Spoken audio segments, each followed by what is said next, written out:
That's fun. I do too, man. It's a lot of fun. And at the time, when we were going, I mean, Natchitoches didn't have a whole lot. No. And one McDonald's out on Old Highway 1, that was it. So everybody would cram into there. It was nuts, but it was a lot of fun. And then we went about 10 years ago, I guess. Well, my sister has grandkids now, and her kids are all married to people from there, and they always, for years and years, my sister packed up Santa Claus on the trailer and came to Mama's for Christmas every year. Now we don't have to do that. Yeah. And so we just get together on the second weekend with our families together, and That's nice. do the lights and have Christmas together. That's good. All right. So we woke up this morning at 7 o'clock. Well, actually, I woke up about 4:30, but Patsy didn't wake up till almost 7. And we discovered that our checking account had been hacked. Oh, that's funny. Man. I've never gone through that before. Oh, we I've been doing it all day today. It This is an always account that's happens. 50 years old. It always happens with Cully's debit card, because he Yeah. orders everything under the sun. Well, this actually, I don't know how, I'm not smart. I'm not smart enough to be a good criminal because I can't figure out how they did The it. people who do it aren't educated, Did your bank And I- alarm you? but they can do Huh? it. Did your bank alarm? No. It actually happened December the 1st. But Uh-oh. it didn't hit our bank until last night. Uh-oh. And so we called the bank and there was a document that looked like a check of ours that had been written out, but it wasn't. It was a completely bogus instrument. And it had an 800 number attached to it. So I looked up the 800 number online. You just put in the number and do search and you can come up with. And it's been used about 100,000 times for fraudulent use to the same LF Inc. that it was written to. And I'm thinking, we're not the first people, and they still have to call these people. Doing. No, they were as far as. Yeah. December the 1st, Yeah. same day, everything. They got the fire. You too. I'll tell you, boy. I think we just let It you is the know. most violating thing to know that. I mean, really. Like somebody breaking in your house. Check our, yeah, I get a text saying, did you charge such and such to your card? If Well, not, But they thought it was a check. It just was it had 3 more numbers in the check. The check number, there was Yeah. there was 6 numbers instead of 3 numbers. But that didn't catch anybody's attention. the lady. And you know what else, Brother Mark? Somebody right there in Walker, I used my debit card to pay for some gas at the pump. Somebody tried to get my debit card right there, and my bank sent me something. Yeah. They right away. I they check saw those that. things every time I use them. What happened? They got these devices that can slip over, Yeah. and you swipe, and it grabs your information. But you can pull on that thing and take it off if it's one over. So every time I use a card swiper, I check it, I make sure it's. Oh, I did not See, know I that. have the little scanner now that I don't have to scan my card, I just say. Yeah. Just touch. And that's more secure. It I is. couldn't believe that. For now, we'll Yeah. figure it out. Oh, yeah, they'll figure it out. One month I changed, let's see, in 2 months I changed my debit card 3 times. That happened to us before. I had a lady write 4 checks in my name and even put my driver's license number, but the last 2 numbers were different. She didn't even look like me. Well, let me tell you, I think I figured out how it happened.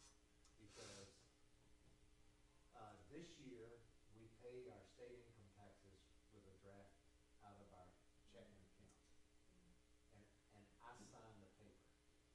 And this thing was a draft out of our checking account, and it had my authorization. Now, I don't ever write checks. Patsy does all of We don't it. But even I write did checks. that one thing, is the only thing I know that I authorized the whole year. And the state had a breach back in the summer. Yeah. So I think they lost it. The one that did my, this was years ago, was when I met, but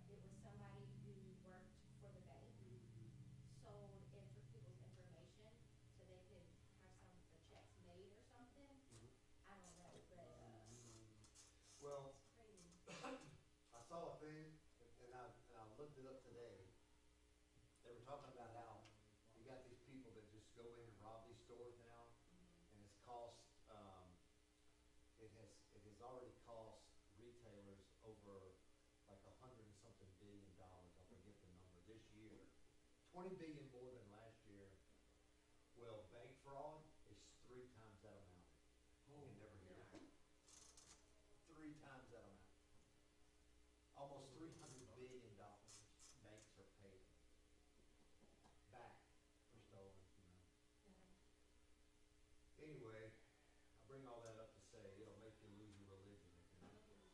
And another scam they got, would like you check your email the next morning and it says something, emergency funds has been deposited into your account. So I go to my bank right away, show that to them, and they do something with that, and they report it. Yeah.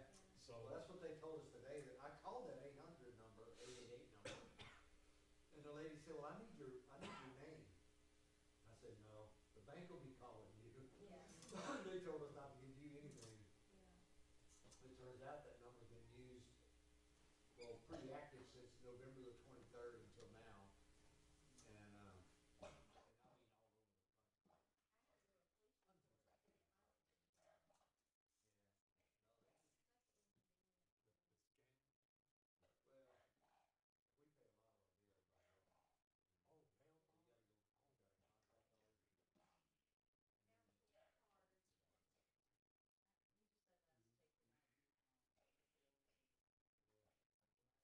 contact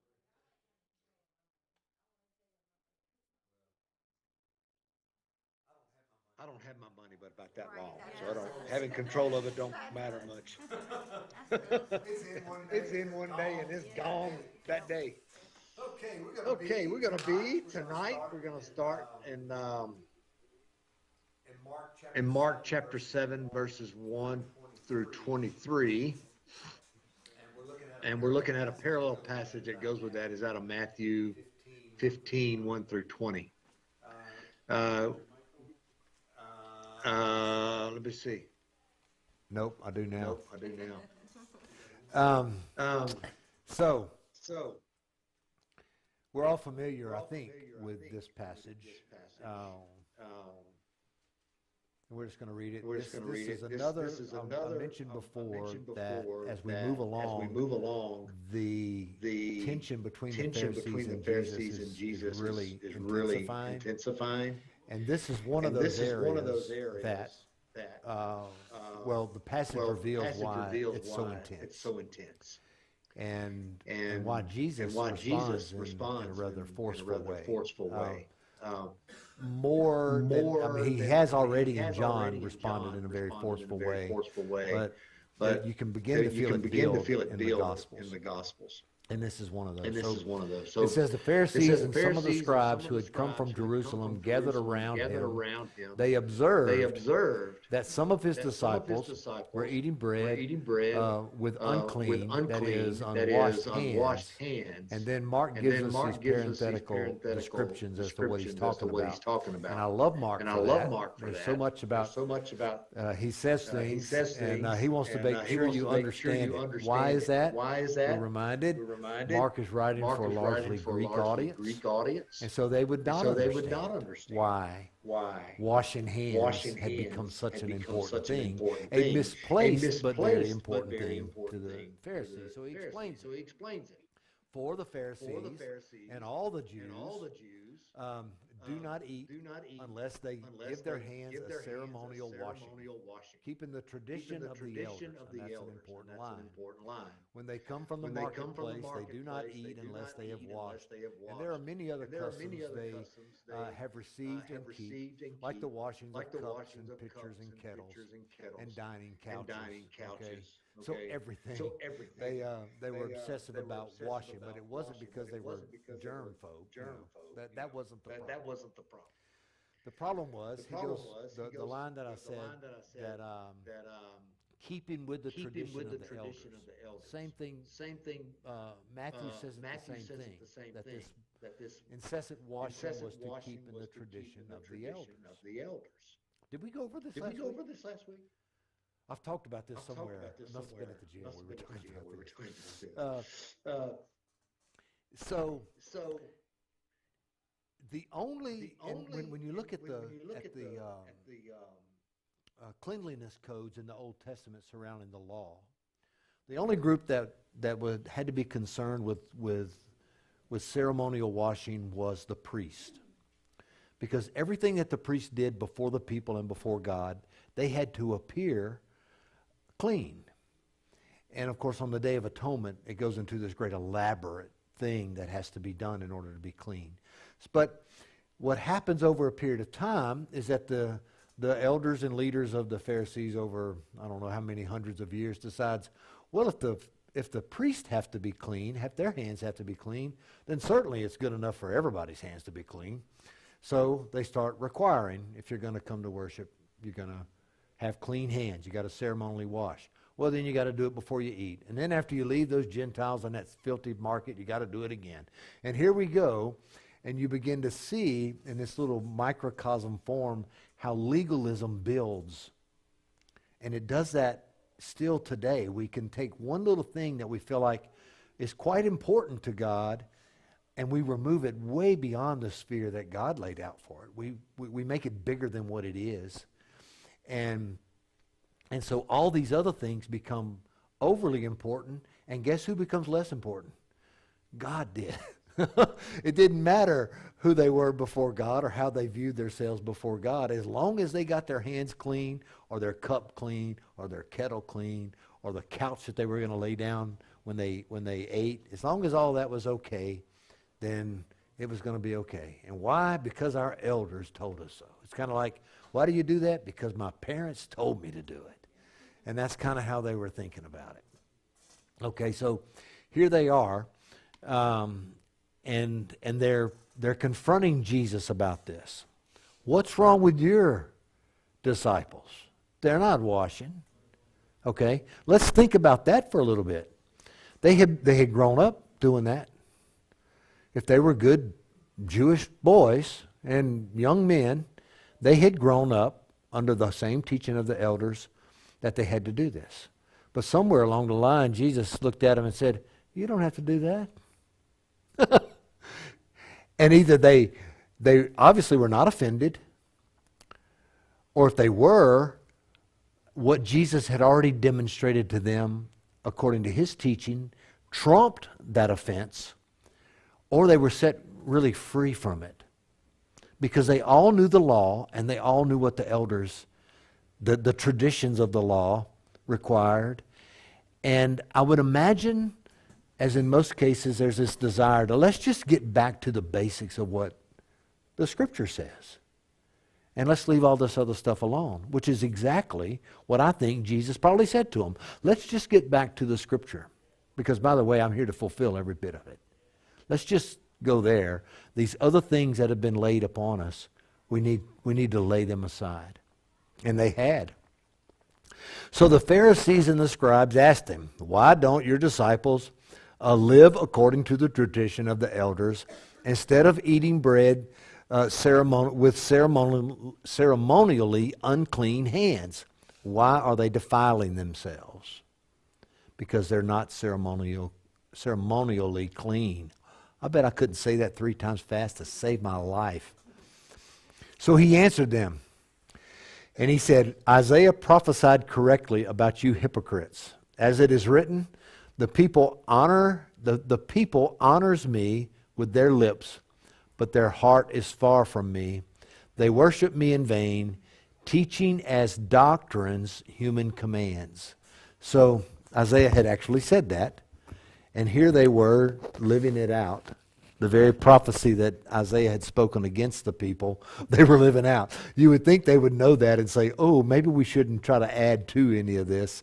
Let's just let it stand. But the point that Jesus is making is, you're so concerned with these legalistic, this legalistic activity that you no longer honor me. And this is where we're getting to it. How do we find ourselves there? What are we doing religiously? And this was a religious problem. What are we doing religiously that has caused us to not bring the type of honor to God that we want to bring, or that diminishes the glory that we're able to bring, what is going on in our lives? That's the question that Jesus is asking. Okay? He says, they honor me with their lips, but their hearts are far away. Now, he's talking about, he's getting to the core of the issue, and he's using Scripture to back him up. His foundation is going to be Scripture. He says that their heart is far from me. We want to hang on to that, because that is where he's leading us to when we finally get to the end of this passage, so that it's all knitted together rather cleanly. So it says, abandoning the command of God, you hold on to human tradition. So he sums it up. He also said to them, you have a fine way of invalidating God's command in order to set up your tradition. So what is he saying? You are juxtaposing who God is for your own traditions of belief. How you've decided you're going to live before me. Turns it upside down. All right?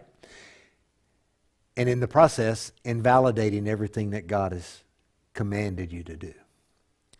So he gives an example. For Moses said, honor your father and mother. Whoever speaks evil of father or mother must be put to death. But you say, if anyone tells his father or mother, whatever benefit you might have received from me is korban, that is an offering devoted to God, you no longer let him do anything for his father or mother. You nullify the word of God by your own tradition that you have handed down. So what does this mean? So you honor your father and mother. They're up in age. You got a little coin in your pocket. You're supposed to use that to care for them because they can't care for themselves anymore. Okay.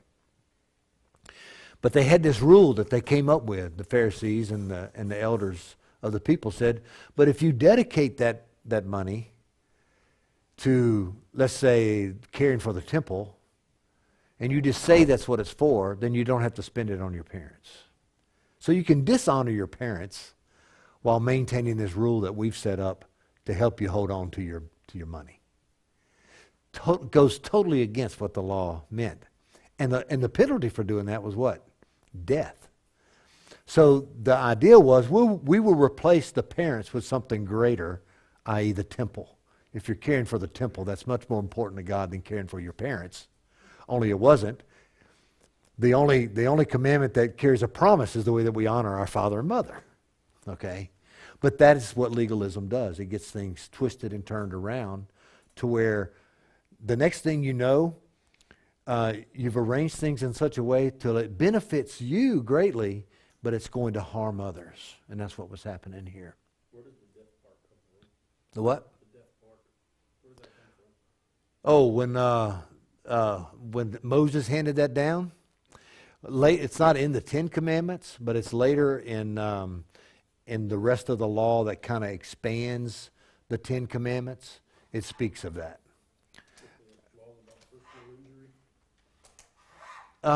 It's about honoring your father and your mother. It goes deeper than just personal injury. What it was that everything that was happening with the people of God was built around genealogy and geography. You had a genealogy that you claimed as being a part of the 12 tribes of Israel, and you claimed the promised land and how that land had been divvied out according to those tribes. So everything about your life was looking forward generationally and what the land would produce in the way of blessing. So that's the proper way to look at that. Where when you look behind, though, you don't want to leave behind, okay, those that have come before you that have actually established this for you. So honoring your ancestors became a very important part of looking forward to the blessing and the genealogy and geography that God had promised to establish God's people as a nation. So if you didn't honor them, you might as well just cut yourself out. Yeah, if you didn't honor them, what you were doing was yeah, you were actually bringing insult upon everything that God was providing for you. So it's the greatest of selfishness. God has already promised that you're going to have descendants as number as the stars in the sky, and you're going to have blessing beyond measure in this land that's flowing with milk and honey. To all of a sudden forget about your parents just breeds selfishness, right? Because God's given me everything that's coming. I don't have to worry about anything. I'm going to live under the blessing and presence of God. And God's saying, wait a minute, you're not allowed to live under my economy and totally forget about those that have come before you, your mother and your father.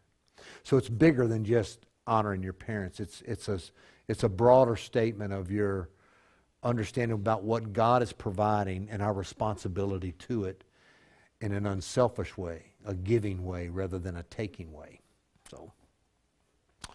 But Corban, this is one of those things. It says, you no longer let him do anything for his father and mother. You nullify the word of God by your tradition you have handed down. And you do many other similar things, meaning that's one example. I could go on all day. All right?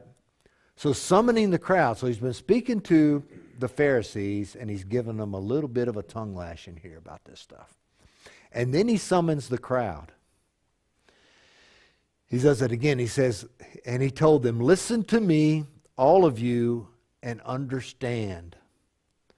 Nothing that goes into a person from outside can defile him, but the things that come out of a person are what defile him. So what is he saying? This thing about dirty hands and dirty pots, it doesn't matter. It doesn't matter if that goes into your body. Why doesn't it matter? We're going to find out here in just a minute. But he leaves that laying there. He doesn't give any explanation to the crowd. They're left to figure this out. What does he say? Nothing that goes into a person from outside can defile him, but the things that come out of a person can defile him. Now, you got to know what they're thinking here, right? They're not thinking about stuff of the heart. They're thinking about stuff that you eat and then comes out later. That's what they're thinking. Okay, yeah, you're right. That is worse. That is what defiles us. And look, there's a beautiful passage in Zechariah chapter 3 that just builds on this and builds on this. But anyway, we won't go there. So he went into the house away from the crowd. And this is the third time we had this. We're going to see it again where Jesus escapes into a house because it seems to be the only place he can find a break. If he goes out to the countryside, throngs follow him. He can't get a break. If he's in town, he can't get a break. But he sneaks off into Peter's house. This was probably where he was in Capernaum. And he at least gets a little time. But he's never by himself there either because he's got these disciples that are with him all the time. When he went into the house away from the crowd, his disciples asked him about the parable. And he said to them, and this is a kind translation, are you also lacking in understanding? The word is, are you still so dull? So he lays it out to them too.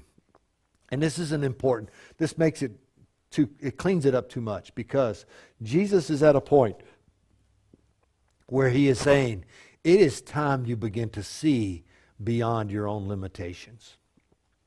I'm standing here before you.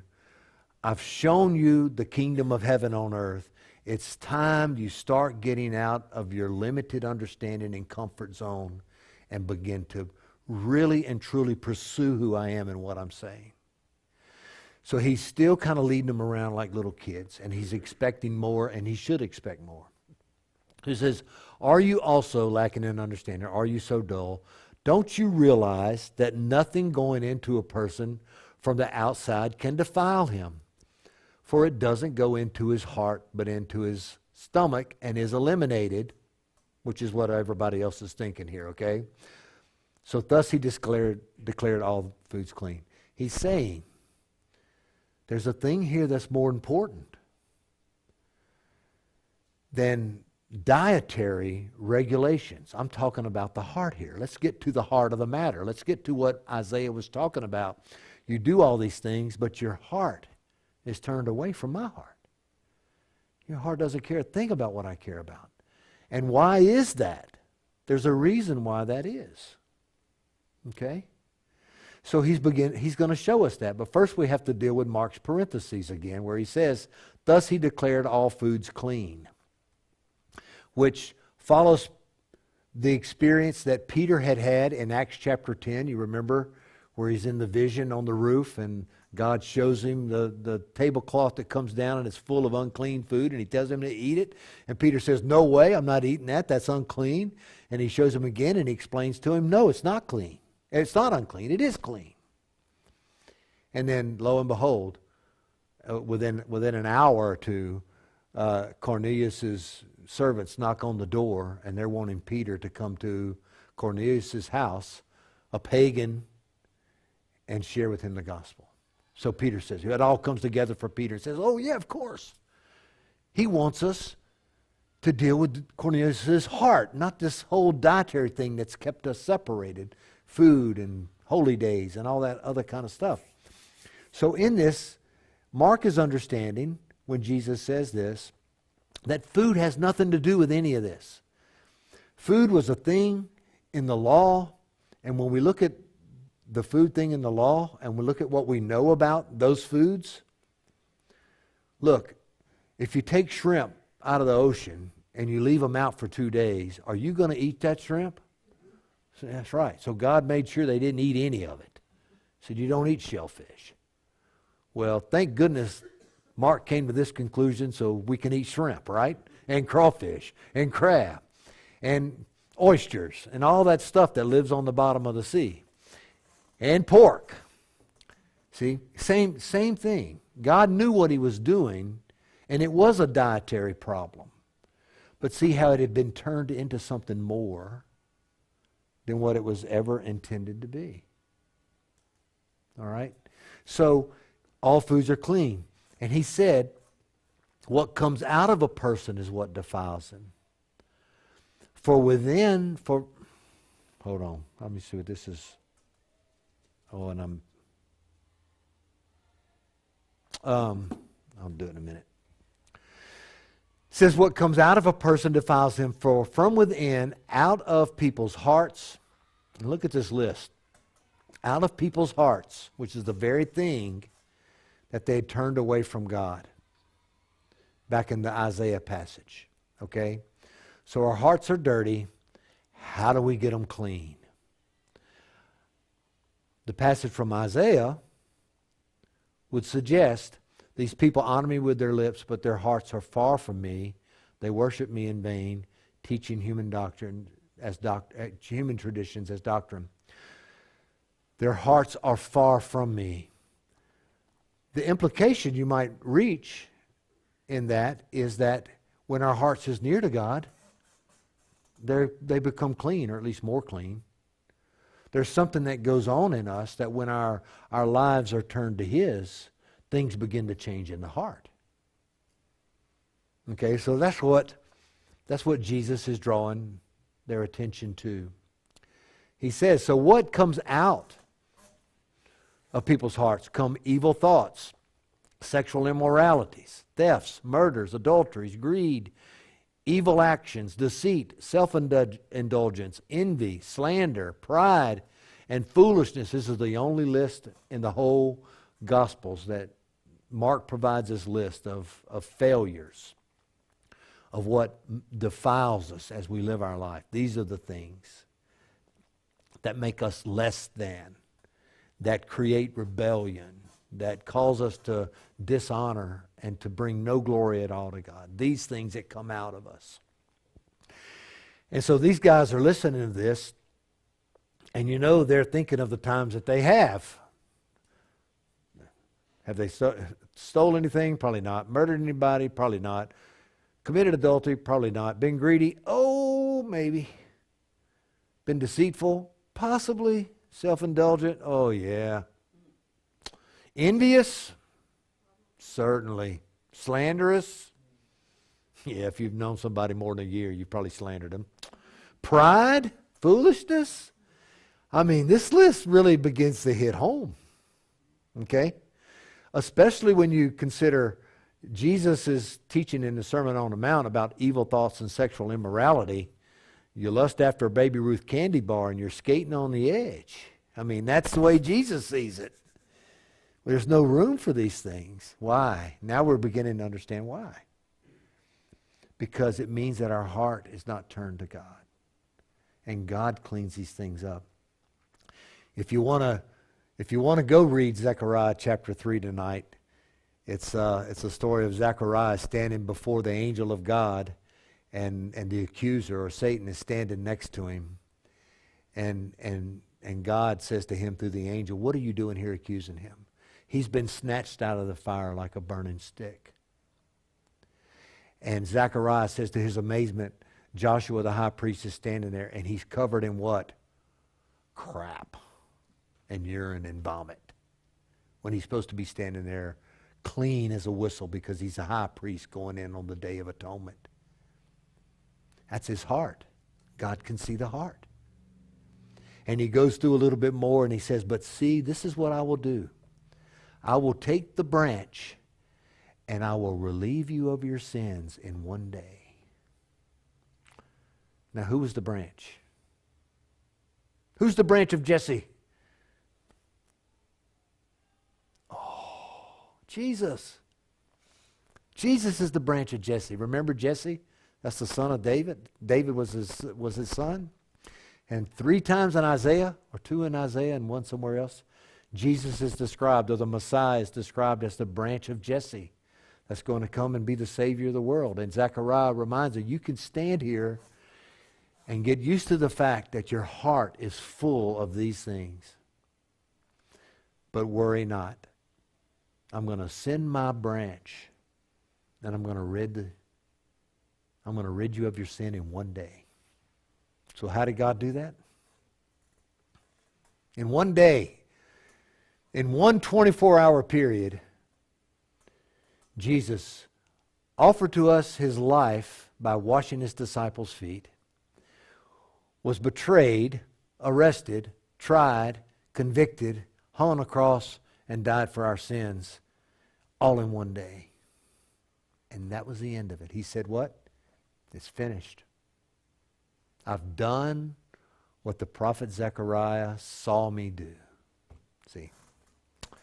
So, none of these things are left in a vacuum for Jesus because, why? He's the fulfillment of it all.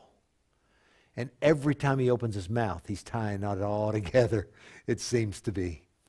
All right, so that's the end of that episode. Any questions about that? Or comments? Or observations? Or what? I'm thinking about the honoring your mother and father thing. That still applies today. Mm-hmm. All of this applies today. Right. Every bit of it. Right. Yeah, honoring your, and it's based on the same thing, okay? Good, bad, or indifferent, you're walking the planet because of your parents, okay? And good, bad, or indifferent, you reach a point in your life where you're able to choose, my life is going to stand in honor before God or it's going to offend God. We all get to choose that. That's the path. Now, we don't always do it perfectly, but we choose those paths, okay? So regardless of which path we choose, okay, if my parents have been terrible parents and I choose the wrong path, well, doggone it, I could have done better. I'm going to take care of them, okay? And then if they were good parents and you've chosen to honor their life and the life that God has given you by living a healthy, wholesome life that allows you to care for them, okay? You do that. The crazy thing about our world today, I don't know if it's crazy because I see things every week. I see things where, I mean, I could go introduce you right now to 3 people in jail. Well, actually 4 people in jail, and there's 3 generations of men that are in jail for selling drugs. a grandfather, the father, a son, and a nephew. They're all out there together. Okay? And so what do? I mean, if there was a good son out there somewhere, is he supposed to honor his father and mother? Well, so honoring doesn't mean you just bend over and do whatever they need or provide whatever they want that's not honoring. There's better ways to honor. It may be that you don't do anything for them directly at all. The way that you honor them may be able to say, I overcame the destruction that you brought to my life. That's my honor to you. Yeah. Yeah. But in their culture, they didn't have the problems we have today. Not their whole system, but a huge part of the way they lived was based in honor and shame. You did not want to bring shame upon your family name, ever. That was the worst thing you could do. So, what oddly enough, you might shame yourself in order to bring honor upon the family name. There were instances where that might be necessary to do. Okay, but that's why arranged marriages were what they were, because the marriage was to bring honor upon the two households. It didn't matter if you loved each other. That was a crazy reason to get married. You wanted to bring honor upon your household. Okay, so those kind of things happen. Or if a son became wealthy, he may decide to build a statue of Zeus in his father's name to honor his father. I'm talking about the whole Greco-Roman culture, but in the Hebrew culture, if you became wealthy, you absolutely use that wealth to meet the physical needs of your parents. All right, moving on. Then he got up, Matthew 7:24. He got up and departed from there to a region of Tyre. So he's in Capernaum. We're going to look at the map real quick, see if I can. So he's right here, okay? See Capernaum where I got my pointer? And if you move over here to where it says Phoenicia, you get about to this mountain range right here, and that was considered Galilee. Everything from that point right there to the ocean was pagan. They were Gentile. Okay? Tyre is way over here on the coast. Decidedly a Gentile area. Jesus gets through with what he's doing in Capernaum and he heads for Tyre. What in the world for? North of that would be Sidon. It's not on this map, but it's up here not too far. It's in the same region, about 20 miles apart, maybe less. So anyway, that's where he went. He went over here to Tyre. Okay?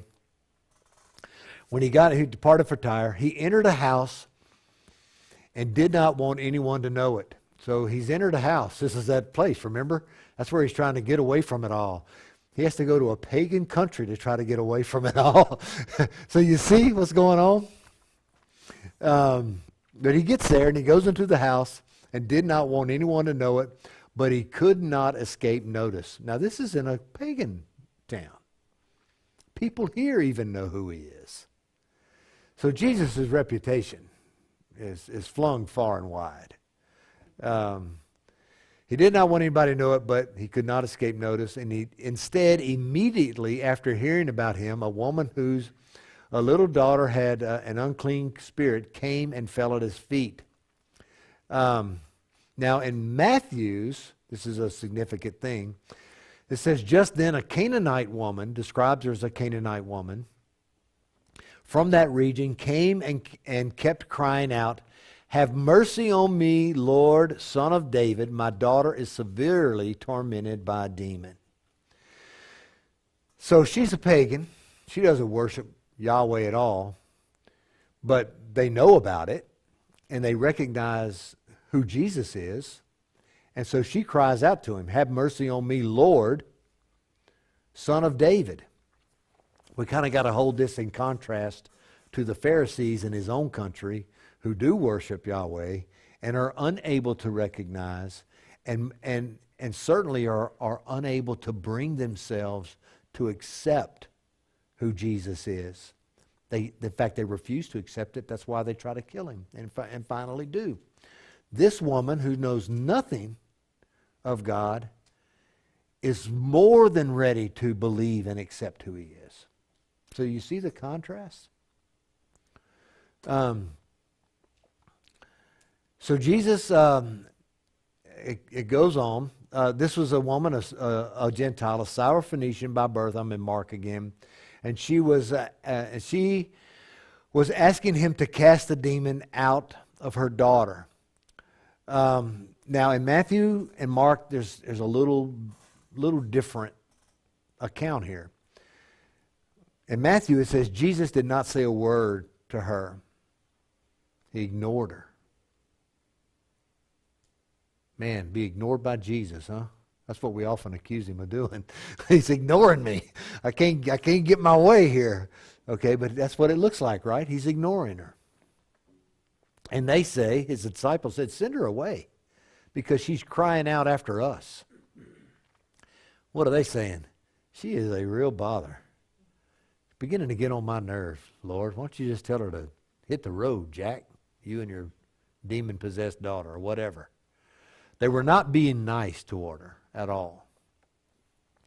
And then his reply was, I was sent only to the lost sheep of the house of Israel. He says it in a different way in Mark. He says, let the children be fed first, because it isn't right to take the children's bread and throw it to the dogs. So the children he's talking about are the children of Israel. And he said, because it's not right to feed the dogs before they get fed. So you would think that's a pretty insulting thing to call somebody a dog. Okay? Now the word means house dog, lap dog, puppy. You'd have to feed them anyway. It's not like they had two kind of dogs. The dogs that hung around the house and you had to take care of, and the wild dogs that you wanted nothing to do with because they were out killing your sheep and whatever else. Okay? There's a distinction there, and we have to make that distinction, really. All right, so he says, I was sent for the lost sheep for the house of Israel. Now, does that mean that Jesus did not come for Gentiles? No. It means that it was the will of the Father to establish in his own people what he had been attempting to establish in them all these many centuries, and that they would be a nation of priests to all nations. That's what Isaiah reminded them of in his prophecy, going all the way back to Abraham when God called him.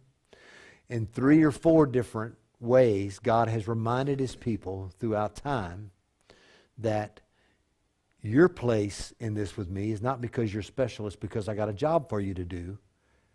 And because your hearts are not turned to mine, you can't do it. So Mark ties these things together quite well. The problem is your heart. And the reason why I'm having to come to the children of Israel first is because they need their heart fixed. And I'm doing it in them before I'm ever going to do it in you. All right? But then she came, knelt before him, and he said the same thing. It isn't right to take the children's bread and throw it to the dogs. And she says, Lord, even the dogs under the table eat the children's crumbs. Okay. This is so wise. She's such a wise woman. Okay, so she's not arguing with Jesus about who goes first. Yeah. You should come to your own people. Okay? Even a Gentile person could understand that. Okay? You should come to your own people. I shouldn't go first. I shouldn't have preferential treatment just because my daughter's has an unclean spirit or a demon dwelling in her. None of those things matter. Do what you got to do. I'm just going to lean on your mercy now, and I'll take whatever's left. I know it'll be enough. And what does he do? Because of this reply, you may go, the demon has left your daughter. When he went back to her home, she found her child lying in the bed, and the demon was gone. In Matthew, it says, then Jesus replied to her, woman, your faith is great. Let it be done for you as you want. Okay, and from that moment, her daughter was healed. So, she gets what she wants. Huh? Who checked that in Mark? Somebody follow her home? Well, no, stories like this, they weren't kept a secret. And that's how everybody knows what happens later. I mean, the countryside's on fire about these things. And listen, look at what Jesus does. The disciples want her run off. Okay? They don't want her to have even the crumbs. She's a bother. She keeps yelling and screaming. What is she screaming? Hallelujah is what she's screaming. Son of David, Lord, have mercy on me. Heal my daughter. I mean, she's declaring the very things that the Pharisees are unable to and refuse to. She is willing to receive, and not because she deserves it, not because she's earned it, not because there's an emergency, only because she knows of the mercy. Somewhere along the line, she's discovered the mercy of God, and she knows that if she can just get a little of it. And it's not even about the little bit. It's about simply acknowledging that it's available. It's available. And Jesus says, okay, get what you want. If you're going to have that kind of faith, more faith than his disciples were having at the moment, that comes into prominence in this next passage that we're going to look at. Crazy Okay. how he obviously showed some love to people and his disciples still. How can you get annoyed with people when you see your leader having? Good question, right? Okay, so what do they still see Jesus as? They're his. I mean, he's theirs. He's theirs. Somebody else's. You nailed it. Jesus belongs to us. He chose us. They're having the same problem. It's almost a microcosm of the children of Israel. God chose us. We can do whatever we want. And they did. And he finally wound up carrying them into exile. That's what the burning stick of Zechariah is about. They were snatched from the fire. What God's saying there, I sent them into exile and they just made it out. They've learned their lesson. Okay? But they've still got the heart problem. Here, they've seen so much, but they still have the heart problem. And it wasn't so much all the terrible things that Jesus named, it's this inward looking rather than the outward looking, which becomes a real problem even today in churches. I mean, we tend to want to look in, and when we do that, we're just looking for how Jesus is going to help us. How's he going to fulfill my vision? And their vision was that he was going to be a messianic ruler on earth. They haven't talked about it yet, but they do later. I mean, it's like they get dumber the longer they go along, because they haven't, because they see his strength, they see his power, they see the influence, and they begin to turn that in. Well, this is the guy for us. Instead of all of these little things that are happening. This is the fourth time that he's dealt with a Gentile person favorably, and it just kind of gets left there hanging where there's not any commentary from anybody. It just speaks on its own. And I think the writers are helping us do that you should be able to recognize this on your own, that this is for everybody. But Israel does have a greater responsibility to the revelation and declaration of Messiah. And of course, when you talk to a lot of Jews today, racial Jews, or even those that many of them still do practice, although not as many as, I mean, that's a small percentage. But they still don't think of the world that way. It's just for them. They're just waiting for him to get here. So when they start saying that Netanyahu's Messiah, they really might mean it, because they hadn't come yet. Let me see what this is, Brittany. Hey. I'm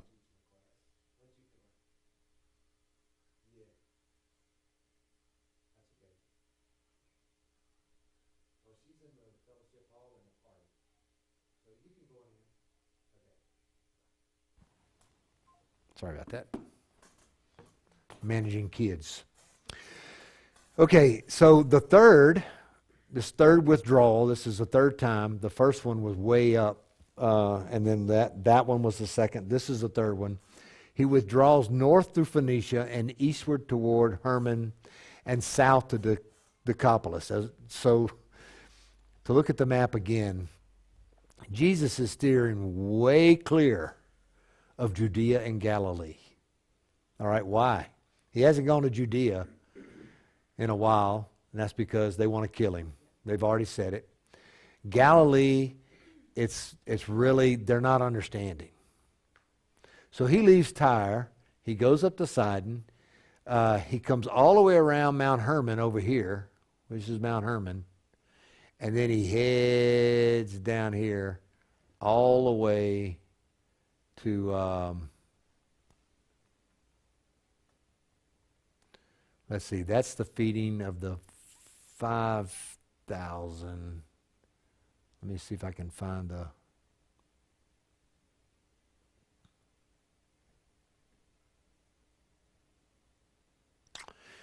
It didn't denote it on here. Anyway, he winds up below Bethsaida down in here.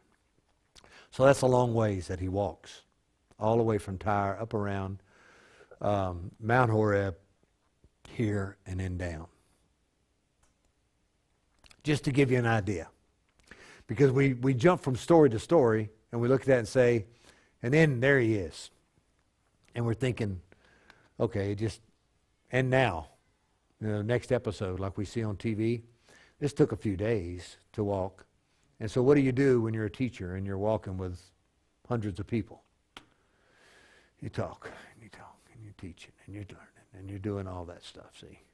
And that's what he's doing. So it says, and we're going to stay in Mark. It says, again, leaving that region of Tyre, he went down by way of Sidon to the Sea of Galilee, through the region of the Decapolis. All of this is a Gentile region. The Decapolis has some Jewish people living in it.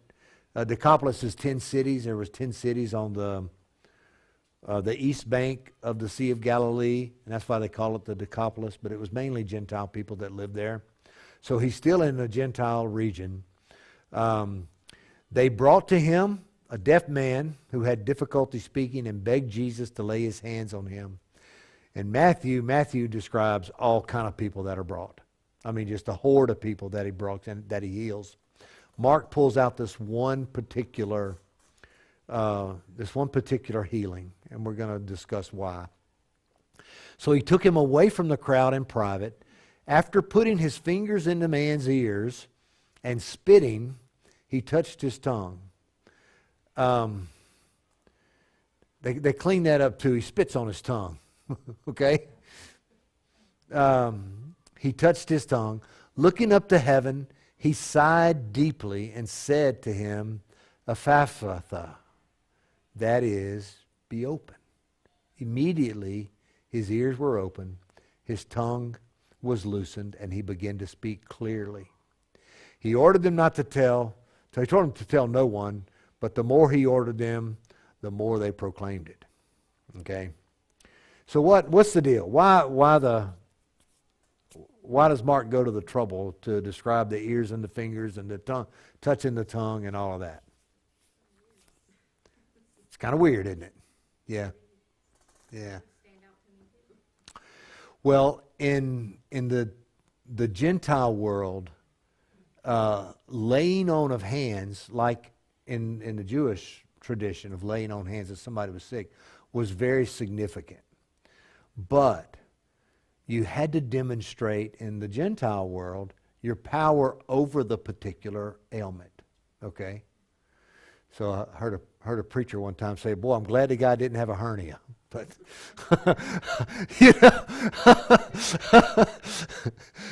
but he touched his ears and he touched his tongue to demonstrate his power over, okay, those ailments, those infirmities. In the other, it's just they come and Jesus heals. So in Mark, he has another need in the story. He has to demonstrate more specifically. It's not to say that Jesus didn't do this all the time. It's just that it's not recorded all the time. And there's much about how Jesus did things that would be mentioned here or there that he more than likely did over and over again. For instance, teaching. If everything that Jesus taught had been written down, we would discover, I think, very quickly that much of it was repetitive because he wasn't speaking to the same people. He was in different regions. Different things would happen, that kind of thing, like a teacher does. All right? So it says in those days, there was again a large crowd. And they had nothing to eat. This sounds familiar to chapter 6, okay? Mark chapter 6. Or Matthew chapter 6. Mark chapter 6. Sorry. He called the disciples and said to them, "I have compassion on the crowd because they've already stayed with me 3 days and have nothing to eat." Oh, here we come. So he says, "If I send them home hungry, they will collapse on the way. And some of them have come a long distance." They have definitely come a long distance. If any of these people were from the other side of the lake, it's been a couple of days walk just to get there and a couple of days back, and had anything to eat for 3 days. So we're talking about, 7 days. So his disciples answered him, "Where can anyone get enough bread here in this desolate place to feed these people?" Now, why in the world are they asking this question? Have they already forgotten what they've already seen when he fed the 5,000? And we know there's more than one feeding because Jesus, in the passage following this, says, "Have you forgotten the 5 loaves and fishes and the feeding of the 5,000 and the 7 loaves that feeds the 4,000?" So we know that there's 2 different ones. It's not like there's a confusion here about the source material. Well, it's desolate. They're out in the middle of nowhere. Okay, so what has happened here where they've forgotten? Has it been that Jesus have they become numb to miracles? What is going on where they would think, where their first thought is not be, well, Jesus, do what you did before. Okay, but they don't think that. Okay, so let's go to the Syrophoenician woman and their inability to recognize, it's quitting time. Their inability to see what Jesus was valuing there. They're in Gentile territory again, and maybe haven't quite gotten used to the idea that Jesus doesn't have to be in Judea and Galilee to do miracles. Maybe because they're out of the country, they think he's not going to do a miracle. We don't know. We don't really know. But Jesus doesn't challenge them in the same way that he does the first time. They just say, "We got nothing." And he says, "How many loaves do you have?" And they said 7. So he commanded the crowd to sit down on the ground. Taking the 7 loaves, he gave thanks, broke them, and gave them to his disciples to set before the people. So they served them to the crowd. They also had a few small fish, and after he had blessed them, he said these were to be served as well. They ate and were satisfied. Meaning what? Nobody left hungry. They had enough. Then they collected 7 large baskets of leftover pieces. Started out with 7 loaves, got 7 large baskets left over. About 4,000 were there. They usually only counted the men, so there was more than that. Okay? And then it says he dismissed them. They could go home. Okay? They had 7 baskets of food that they could eat on their way home. For whatever reason that they show us the 7 baskets. What significance is the number 7? Was it actually 7 baskets? But when you look at numerology in the New Testament, 7 was this idea that it was complete and it was perfect. There was nothing missing here. Okay? Jesus had once again provided perfectly and completely. Okay? And so that's the lesson that we're after here. If we scroll back, and we go all the way up to when he talks about what defiles a person, not what goes in, it's what comes out. And he provides this list. And then the next thing we know, what comes out of the disciples? Diminutive thinking toward this woman and her problem. Get away from me. Okay, the very thing that he's speaking to, they're illustrating without it being said. What does she illustrate? What's coming out of her heart? Faith and mercy. Just show me mercy. I want my heart to be filled with your mercy. I want my life to be filled with your mercy. So when we look through, we begin to see these contrasting ideas that teach us as much as the passages do. Then we get to this place out in this Gentile area, and once again, whose hearts are hard toward Jesus? The disciples. They haven't yet been able to get all of this working in the way in their heart where it needs to, where it is flowing out. It's still all flowing in, and it's not producing what it needs to produce. But Jesus does. What is Jesus operating from? Compassion, which we would describe very often as what? Mercy. So Jesus holds as much in kin with the Syrophoenician woman. They hold a greater kinship in the heart than he does with his own disciples, and certainly with the Pharisees.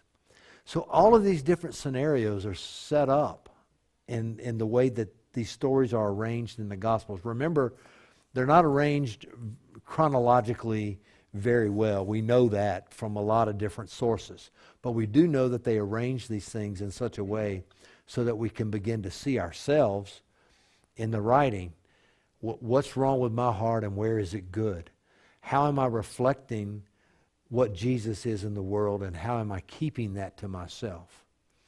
All of these things are a part of the gospel story.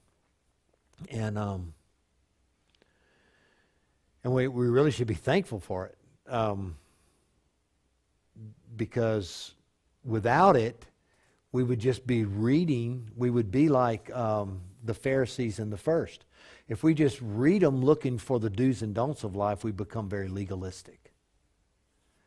All I got to do is do this and not do that, and I can just make it without having my heart turned to God like those folks thought. But when we look at the big picture, we're given a bigger picture of ourselves, and we're able to see, yeah, I got a filthy heart, and I need to do something about it. And the only thing I can do about it is turn it to Jesus and let him have his way. And later on, we're going to find what Jesus describes as having done that is to deny yourself, take up your cross, and follow me every day. There's nothing left of you. Only when you do that, I'm going to give you a better life than you could ever have. You're going to be filled with my life. It's going to be a full and meaningful life. It's going to be ever-flowing of abundant life. It's all this language that comes from all over the Gospels to help us understand more clearly what that means. But it is a process. And we see the process working in the bigger story.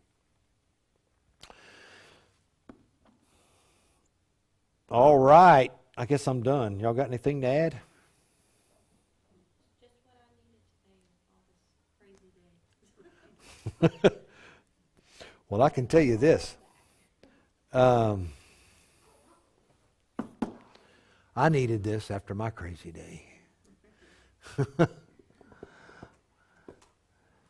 holidays, you get caught up in all the busy, and you're feeling like you are obligated to do all these things for all these people. Yeah. And if it doesn't have meaning behind it, it's pointless. Yeah. If all it is to do stuff and to provide more stuff, yeah. You won't even make it to Christmas. Before you ever get there, you'll be saying, "Man, this has got to end soon," and then it does. And I don't like that. Like, I don't want to live Christmas stressed and worrying about getting and getting. I want to slow down. That's what I've been doing. Well, there's a sure way to keep that from happening. We say it all the time. Let's put Christ back in Christmas, and then we put our credit card right in the middle of Christmas. That's what we do. And if you want to really put Christ back in Christmas, okay, so why did he come? What is all this about? Really have to.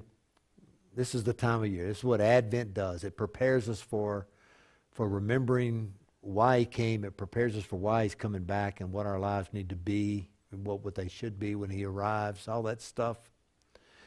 And the way that we manage to keep all the other stuff out is to keep it out. So I was talking to somebody about this the other day.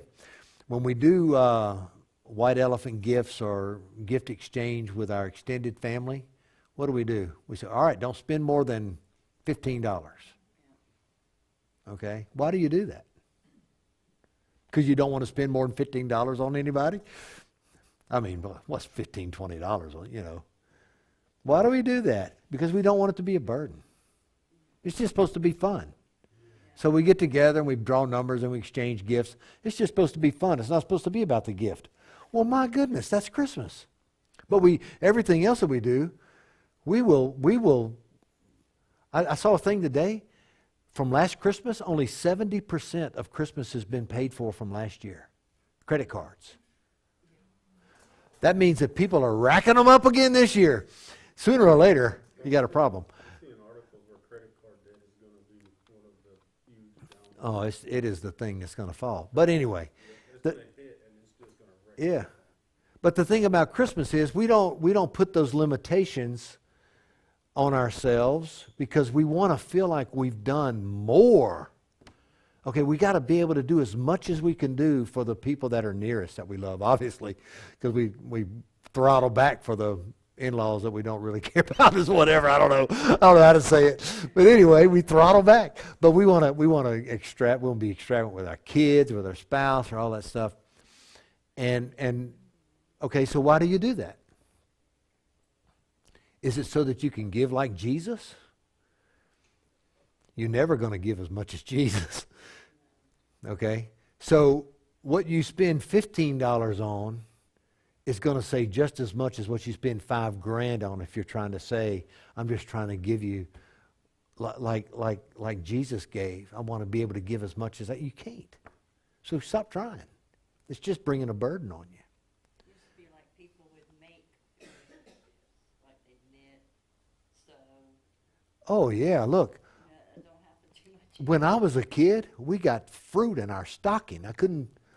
And back in the day, you didn't get fruit all year long. So I remember they used to bring in, what's that? Oh yeah, look, and a long time ago, when I was a kid living in Pine Grove, they bring boats into Manchac, and you could buy cases of fruit off the boat. And I found out later that's what our family did. They'd get together and buy a case of oranges, bananas, and they did that at Christmas time, and they split them up amongst everybody, and that was a big part of our Christmas growing up. I remember one year I got mittens And I remember thinking this. What am I going to do with mittens in Pine Grove? I don't. But you know what happened that year? It snowed. Huh. And I needed my mittens. It was crazy. But my point is, we try to do these things with our money to try to make up. And really what we need to do is just to settle in and say, you know what? $10, $15 is enough. And I need to tell these people that I'm giving this to how much I love them. Or maybe not tell them. Write it down. Type it out. If I write it, they'll spend the next 4 months trying to read it. But type it out and give them that. We got Christmas cards from kids that they grew up across the street. We grew up together. And ever since she's been married, Tessa has sent us, not Tessa, Tessie. I did that twice today already. Talked about this already once today. She sent us a Christmas card every year that her and Sonley have been married. I wish now I had them all. I wish I had them all that I could send to her, because to watch their son grow up and all of that just in this one Christmas card a year. And I was thinking when I saw that today, how much that means to me to know that she thinks every year. She knows that I love her family. She knows that I'm interested in her family. And we may not talk, but we get this Christmas card every year, and it just warms me up. There's things like that that we overlook during the year because we're busy doing all the other stuff. So we need to teach ourselves how to do Christmas right. Like the Who's. Do that. Oh, well, I overdid it. Thank y'all.